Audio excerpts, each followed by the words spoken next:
Bismillahirrahmanirrahim. Sejarah Habib Anis. Beliau lahir pada tanggal 5 Mei 1928 di Garut, Jawa Barat. Beliau merupakan putra dari Habib Alwi bin Habib Ali Al-Habsyi yang hijrah dari Hadramaut ke Indonesia untuk berdakwah. Sedangkan ibunya bernama Khadijah. Ketika beliau berumur 9 tahun, keluarga beliau pindah ke Solo sampai akhirnya menetap di sebuah kampung yang bernama Gurawan yang di Pasar Kliwon, Solo. 2 minggu pasca Lebaran tahun 2006, umat muslim di Solo Raya tersentak mendengar kabar ketika beliau meninggal. Seorang tokoh ulama panutan yang juga keturunan dari Rasulullah Shallallahu Alaihi Wasallam, Habib Anis Al-Habsyi, dikabarkan telah menghadap Allah Subhanahu Wa Taala. Beliau wafat pada hari Senin, tanggal 6 November tahun 2006 atau tanggal 14 Syawal tahun 1427 Hijriah, pukul 12.55 waktu Indonesia Barat. Kemudian jenazah beliau dimakamkan di sebelah makam ayahnya yang terletak di sisi selatan Masjid Riyadh. Beliau meninggal dunia karena penyakit jantung yang dideritanya. Pasca wafatnya, ini membuat para murid dan para pecinta beliau yang tersebar di penjuru dunia segera bergegas untuk memberikan penghormatan terakhir kepada sang guru. Kota Solo di hari wafatnya Habib Anis yaitu diserbu puluhan ribu para pentakziah. Dengan diiringi tangisan dan air mata, mereka melepas kepergian cucu mu'alif Simtud Duror tersebut. Habib Anis memang patut menjadi duka bagi semua, khususnya kaum aswaja di wilayah Solo Raya. Hal ini sama dengan yang diungkapkan Habib Abdullah Al-Haddad ketika menyaksikan kepergian gurunya. Dia mengatakan, "Kami kehilangan kebaikan para guru kami ketika mereka meninggal dunia. Segala kegembiraan kami telah lenyap, tempat yang biasa mereka duduki telah kosong. Aku akan tetap menangisi mereka selama aku hidup dan aku rindu kepada mereka semua."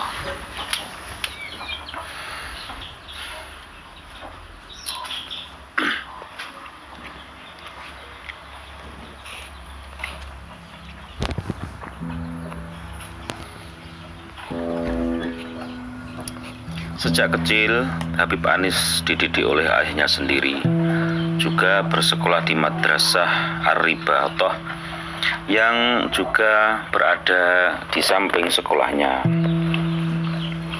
Habib Anis tumbuh menjadi seorang pemuda yang alim dan berakhlak luhur.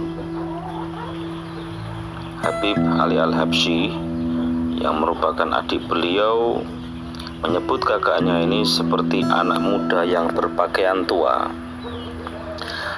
Tentang makom ilmu dan akhlak yang dimiliki Habib Anis, salah satu cucunya yang bernama Muhammad bin Husain mengungkapkan bahwa sosok Habib Anis sebagai orang yang sangat mencintai ilmu. Ketika usia muda, beliau gemar sekali membaca buku.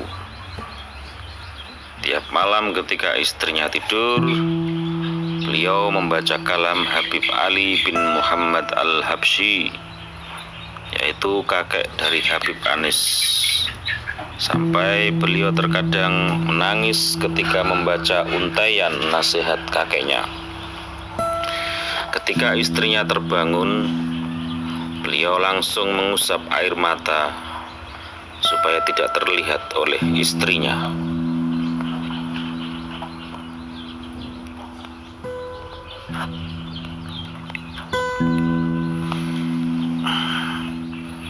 Bahkan ketika usia sudah mulai tua, Habib Anis masih haus kepada ilmu.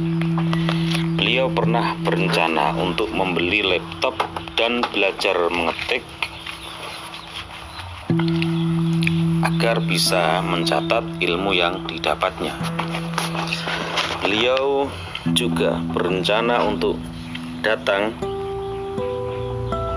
ke pameran kitab di Mesir untuk membeli kitab-kitab langka yang dijual di sana.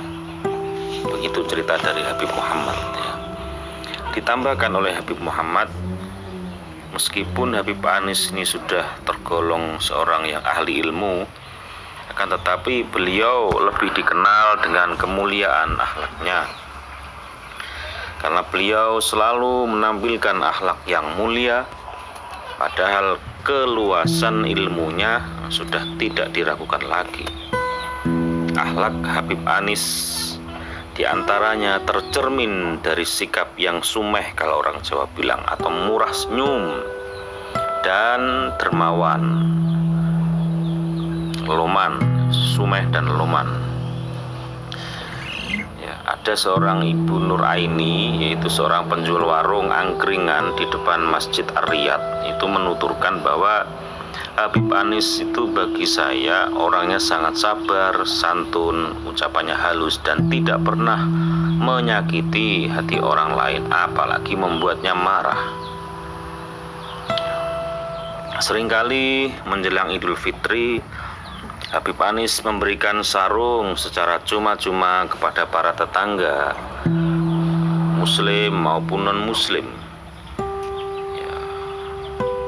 Habib Anis mengatakan, beri mereka sarung meskipun saat ini mereka belum masuk Islam. Insya Allah suatu saat nanti dia akan teringat dan masuk Islam. Demikian kata Habib Anis yang pernah dituturkan oleh Habib Hasan, salah seorang putra Habib Anis. Menurut Habib Muhammad bin Hussein, semasa hidupnya Habib Anis mengabdikan diri untuk berdakwah dan bergelut di majelis taklim. Beliau punya pengajian setiap harinya saat ba'da duhur, ya, kecuali Jumat dan Ahad ya. Dan itu dilaksanakan di rumah beliau.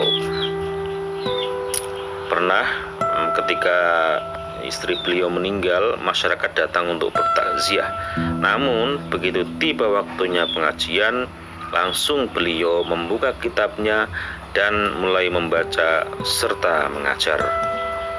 Di dalam rumah istrinya, ya, jenazah istrinya sedang dimandikan, tapi beliau tetap istiqomah mengajar dan membimbing umat.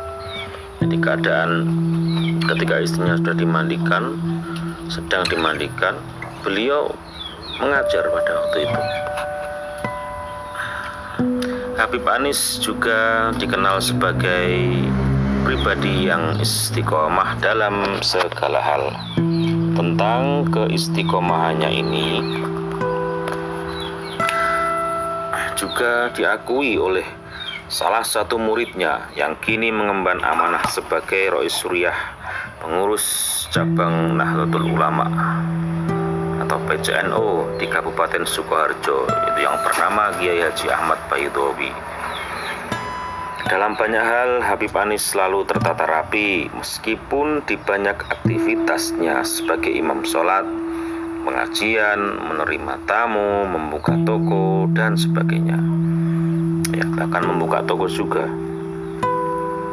Dalam dakwahnya, Kiai Baidowi menuturkan bahwa Habib Anis memiliki beberapa konsep yang kesemuanya dapat dilihat langsung di Masjid Riyad sampai sekarang, yakni masjid sebagai tempat ibadah, zawiyah sebagai pusat ilmu, dan toko sebagai media penggerak ekonomi ya. di masjid untuk ibadah, zawiyah sebagai pusat ilmu, toko sebagai penggerak ekonomi. Terkait hal ini, Habib Anis sendiri pernah menyampaikan bahwa ada 4 hal yang penting. Pertama, yaitu kalau engkau ingin mengetahui diriku, lihatlah rumah dan masjidku. Masjid ini tempat aku beribadah mengabdi kepada Allah. Yang kedua, zawiyah. Disitulah aku menggembleng akhlak jamaah sesuai akhlaknya Nabi Muhammad Shallallahu Alaihi Wasallam. Ketiga, kusediakan buku-buku lengkap di perpustakaan, tempat untuk menuntut ilmu. Dan keempat, aku bangun bangunan megah, di situ ada pertokoan, karena setiap muslim hendaknya bekerja. Hendaklah ia berusaha untuk mengemban dakwah Nabi Muhammad Sallallahu Alaihi Wasallam. Ulama asal Pasuruan itu menambahkan, meskipun tidak pernah masuk dalam struktur NU di Solo, namun peranan Habib Anis atas kemajuan NU di wilayah Solo Raya sangatlah besar. Beberapa muridnya bahkan kini menjadi Rois Suriah, di antaranya Kiai Haji Ahmad Baidowi dan Kiai Haji Abdul Aziz Wonogiri. Sebagai penerus kekhalifahan di Masjid Riyadh, kekhalifahan maksudnya imam, Habib Anis meneruskan berbagai kegiatan yang dirintis oleh para pendahulunya. Kegiatan tersebut seperti Haul Habib Ali Al-Habsyi, kemudian Khatmul Bukhari, Khataman Kitab Bukhari ya, dan maulid yang terselenggara setiap malam Jumat, yang selalu dihadiri oleh ratusan bahkan puluhan ribu